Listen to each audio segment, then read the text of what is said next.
Olá, tudo bem? Meu nome é Rodrigo, eu sou doutor em Filosofia Política pela Universidade Federal de São Carlos.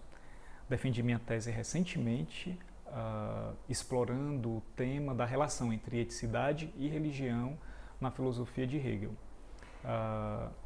Dentre os tópicos que eu explorei também na tese, um deles eu venho apresentar aqui, que é a relação entre, a verdade não a relação, mas os fundamentos religiosos do Estado, tais quais eles são apresentados na filosofia do direito de Hegel.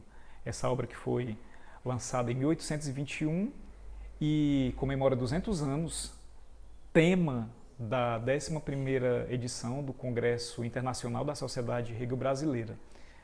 Aproveito a oportunidade para agradecer a organização do evento em ter aceito a minha proposta de comunicação e espero que ela, de alguma forma, faça despertar alguém que a assista em pesquisar esse tema, que é essa interseção entre política e religião, que ainda não é explorada a contento na pesquisa brasileira. Bem, a filosofia do direito de Hegel, ela trata do Estado, mas eu não entendo que o Estado seja o elemento central do qual Hegel esteja ali querendo explorar. Eu vejo que nos 360 parágrafos da filosofia do direito, o que se vê é a tentativa de descrever um processo, o processo de manifestação da liberdade. E o Estado é uma dessas manifestações.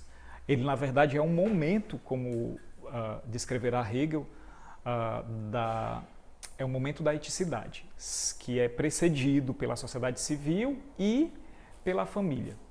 Mas, para que o Estado ele, se efetive, como eu disse, a filosofia do direito ela está tentando fazer toda uma descrição de um processo. E esse processo, Hegel diz que é lógico, isso é como ele propõe na introdução da filosofia do direito, que é originado num elemento chamado vontade. E o que é a vontade? A vontade é a propensão de um eu que, com a permissão da liberdade, ele se lança no mundo, o que hoje nós entenderíamos na filosofia após as contribuições da fenomenologia como intencionalidade. Existe uma intenção no lançamento do eu no mundo, e esse eu ele ainda é indefinido, ele é indeterminado, ele é universal, mas é um universal impreciso. Ele precisa se tornar específico, determinado, na verdade autodeterminado. E aí ele cumpre outras etapas.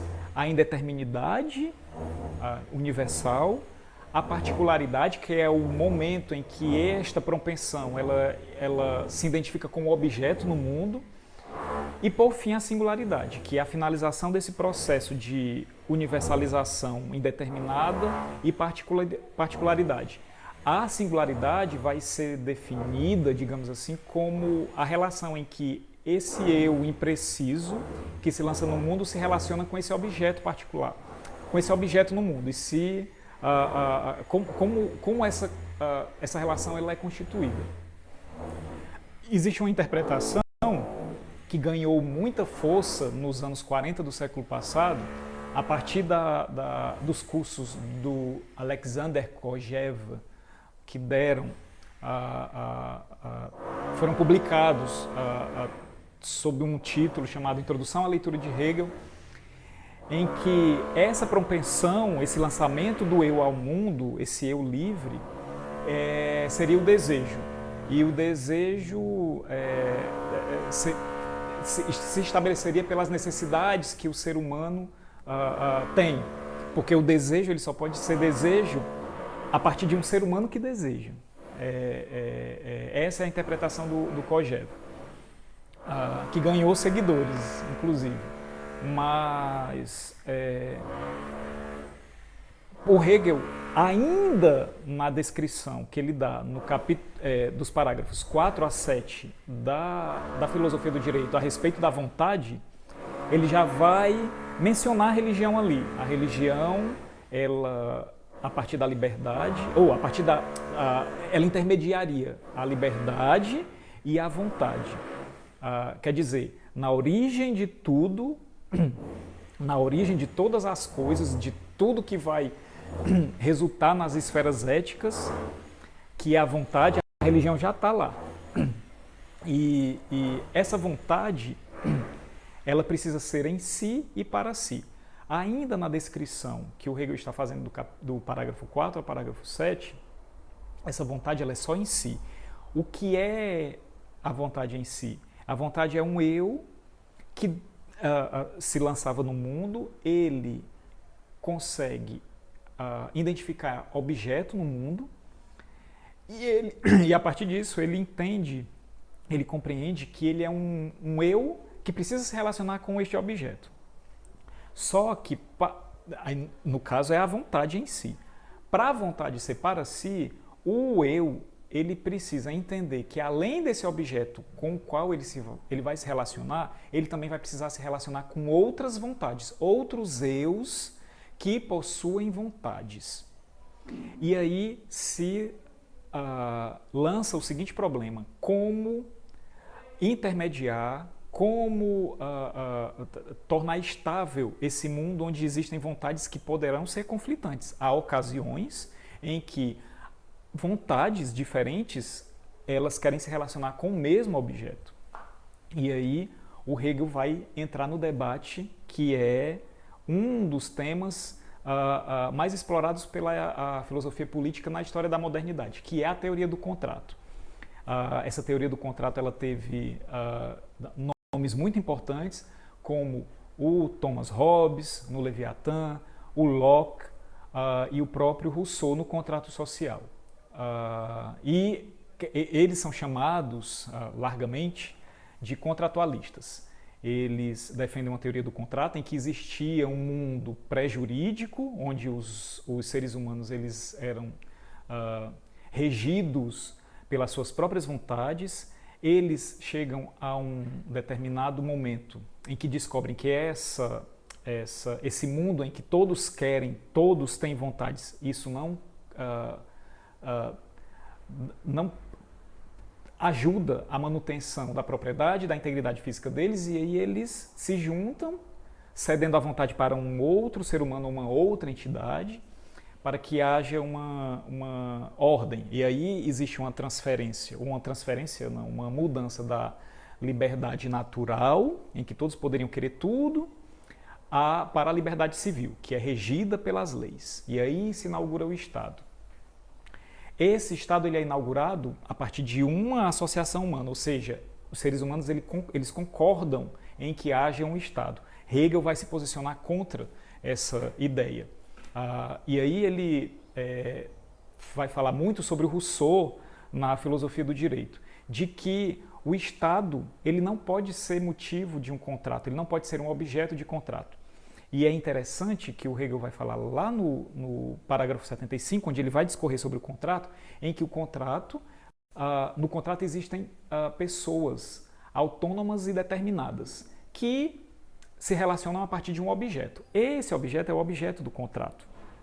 Mas essa vontade que permeia o contrato, ela é uma vontade comum, segundo Hegel, no parágrafo 75. Essa vontade ela precisa ser universal em si e para si, tal qual a vontade precisa ser universal em si e para si, nos parágrafos 4 a 7. E o Hegel vai explicar a partir do matrimônio, vale notar, muito importante isso, a partir do matrimônio, que existem coisas que não podem ser submetidas ao contrato, como no caso a relação entre duas pessoas que irão formar uma família. O matrimônio, a vida de um casal, ela não é inaugurada no contrato. O contrato é uma decorrência de uma relação que se estabeleceu anteriormente a ele e que ali pode ser formalizado ou não no contrato. Se não tiver contrato, o matrimônio ele vai existir de qualquer maneira. E nesse exato momento, Hegel também se contrapõe ao Kant da metafísica dos costumes. Enfim, a partir de uma situação, de um exemplo do matrimônio, Hegel diz: o matrimônio não é inaugurado no casamento, logo o casamento não pode ser um objeto de contrato. E aí ele transfere essa ideia para o âmbito do Estado. O Estado não pode ser inaugurado pelo contrato. Logo, a teoria contratual não funciona bem para o Hegel. E o que é que fundamenta o Estado? Já tinha dito desde o início os minutos iniciais dessa comunicação. O que vai estabelecer o Estado é a liberdade. É a liberdade quem fundamenta tudo, todas as esferas da eticidade, com elas o Estado. Essa questão da liberdade ela é tão importante que o Hegel ele vai explicar que, uma vez que não existe um objeto, né, como é que esse Estado ele existe, né? Como é que a gente pode delinear ele na filosofia do direito? O Hegel ele não se satisfaz só em apenas dizer o Estado não é decorrente do contrato. Não, ele precisa resolver esse problema. Bem, uma vez que o Hegel utiliza a família para explicar como o contrato não consegue abarcar o Estado, ele também vai, implicitamente, retornar à figura da família para poder explicar o que é o Estado. E aí, no parágrafo 257, ele dá uma explicação sobre o Estado, que é a substância ética, como eu já disse, decorrente da família e da sociedade civil. Mas na anotação ao parágrafo 257, o Hegel ele é mais preciso. Ele vai falar, e aí eu cito o Hegel, anotação parágrafo 257. Os penates são deuses inferiores, internos, o espírito do povo, o divino que se sabe e que se quer. A piedade é o sentimento e a eticidade que se comporta no sentimento. A virtude política é o querer do fim pensado, sendo em si e para si. E aí eu quero destacar essas duas passagens dentro da anotação, que o Hegel, para explicar o que é o Estado, ele se vale dos penates. E o que são os penates? São os deuses que protegiam o lar na Roma antiga. Esses deuses eles são conservados dentro do seio familiar a partir dos rituais, da manutenção das atividades de culto. O Hegel vai, e aí eu abro um parêntese, na Fenomenologia do Espírito, ele vai explicar sobre a função ou os papéis ou as especificidades dos integrantes da família, principalmente o elemento feminino e o elemento masculino. Ele vai, na Fenomenologia do Espírito, atribuir ao elemento feminino dentro do seio familiar a função de resguardar as leis divinas e os ritos. Tanto é que nessa explicação ele se vale da peça Antígona do Sófocles para delinear quais seriam os papéis do elemento feminino e do elemento masculino dentro desse núcleo da família, que inclusive hoje gera muitos debates e muito ricos, inclusive, e eu posso citar pelo menos três intérpretes que têm explorado com muita perspicácia, com muita argúcia, que problema é esse que o Hegel tenta resolver e ele não consegue, que seria a Patricia Jagentovich Mills, com o artigo dela sobre a Antígona de Hegel, a própria Sila Ben-Habib, do texto dela Hegel, Antígona e as Mulheres, e por último a Karin den Boer, que escreve um texto muito interessante, que em inglês é A Eterna Ironia da Comunidade, onde ela vai tornar problemática essa exploração que o Hegel faz da Antígona e define, a partir de uma peça de teatro, quais seriam as funções, né, dos integrantes da família. Bem, mas é interessante notar que, voltando ao nosso texto, o Hegel ele vai explicar que os penates são não só os deuses inferiores, quer dizer, eles estão no seio da família, eles são, de certa forma, efetivados a partir dos ritos, e eles se encontram dentro do âmbito familiar. Quer dizer, o espírito do povo, do qual Hegel vai dizer que é o que constitui não só o Estado, como também a virtude política que sedimenta esse Estado, ele está numa figura religiosa, uma figura dos deuses familiares. Esses deuses, eles tinham altares dentro dos lares romanos, geralmente próximos aos locais onde os mantimentos eram guardados. Tanto é que os penates vêm de uma outra palavra no latim chamada penus, que é a despensa, o local onde se guardam os víveres, né, os mantimentos. Enfim, Hegel vai dar essa primeira explicação a respeito de como se dá essa relação religiosa ao fundamento do Estado. Logo, o que o Hegel quer mostrar? Que uma vez que o contrato não dá conta do Estado, outra coisa precisa dar, né? E o Hegel lança aqui. Existe um fundamento, esse fundamento se dá na religião. Em outro local, ainda na filosofia do direito, parágrafo 270, Hegel vai dizer também que o Estado ele se relaciona com a religião. E essa relação também indica o fundamento religioso do Estado. No parágrafo 270, também na anotação, o que é a anotação? A anotação era um momento em que o Hegel lançava um enunciado e ele fazia um comentário tentando explicar esse enunciado. Existe não só a anotação, como também os adendos. Uma edição que foi lançada agora, que continua um trabalho já iniciado pela tradução de 2010 da filosofia do direito para o português aqui no Brasil, é a filosofia do direito com os adendos, lançado pela editora Fênix, ainda esse ano 2021. Tradução muito, muito rica e coloca a língua portuguesa no mapa, né, das grandes traduções da obra do Hegel. Mas bem, na anotação ao parágrafo 270, o Hegel vai dizer: o Estado sabe o que ele quer, ou seja, ele faz uma remissão ao que ele já tinha dito no parágrafo 257, na anotação ao parágrafo 257.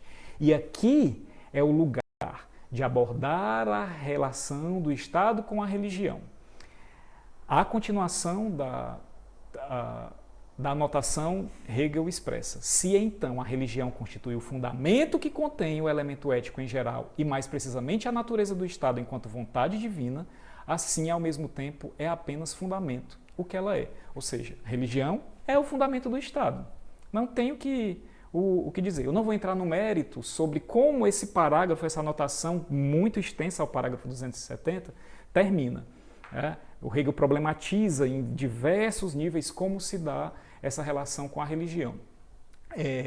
Mas os ecos de como essa relação se dá também são vistos nas lições sobre a filosofia da religião, que foram cursos que Hegel deu na Universidade de Berlim, quando ele foi professor, nos últimos anos da vida dele, e esses cursos foram coletados por alunos do Hegel dessas disciplinas, digamos assim, e transformados em obras impressas. Uma delas, né, é o que se dá o manuscrito de 1821.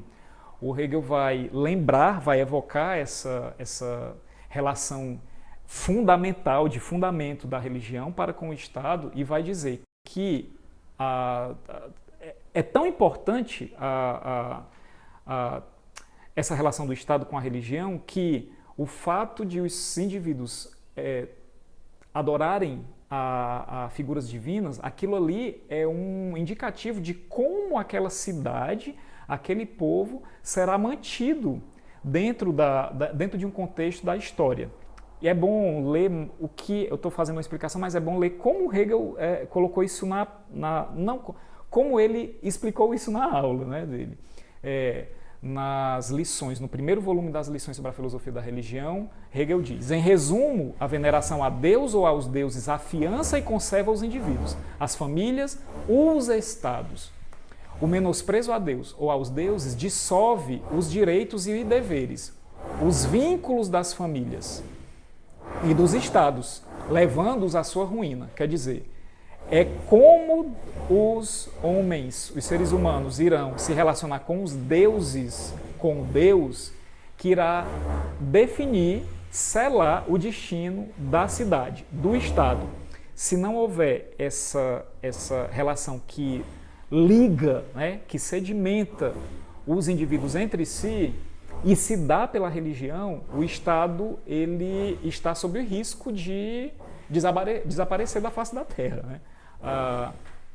Bem, essa foi mais ou menos uma apresentação muito rápida de como eu desenvolvi esse tema em um tópico da minha tese. Quero sugerir algumas leituras que me foram muito úteis nesse itinerário. Uma delas é um livro do Peter C. Hodgson, é um dos grandes intérpretes da filosofia da religião em Hegel. Ele ainda está vivo, tem 87 anos. Ele lançou um livro ainda na década passada chamado, em inglês, né, Formas da Liberdade, em que ele faz uma aproximação, mais ou menos um resumo muito bem elaborado sobre a filosofia da história, filosofia da religião do Hegel. Não existe nenhuma tese aqui a ser explorada, uma visão inovadora da filosofia da religião, a filosofia da história do Hegel, mas ele faz um resumo muito competente, muito rico, muito bem estruturado sobre como essas duas lições, filosofia da história e filosofia da religião, se integram dentro da teoria do Hegel. A segunda obra que eu vejo que poderá dar mais continuidade a isso que o Hegel trabalha, bem além do Carl Schmitt, seria o Crítica e Crise, do Reinhard Koselleck, que ainda também não é muito explorado no Brasil, mas tem um texto muito bom, ele é muito condensado, e cada página é uma tese que ele levanta sobre a história dos movimentos revolucionários que estabelecem a política moderna, pelo menos no caso da Europa e das Américas, e como essa forma de fazer política está entremeada com um impasse de resolver como a religião pode migrar para o âmbito civil. Muito interessante, o Reinhard Koselleck, e como ele explora esse tema. E eu acredito que seja isso. Obrigado pela atenção, mais uma vez obrigado pela organização do evento, por permitir que eu tenha apresentado alguma coisa da minha pesquisa, alguns tópicos da minha pesquisa aqui. Muito obrigado a todas e todos.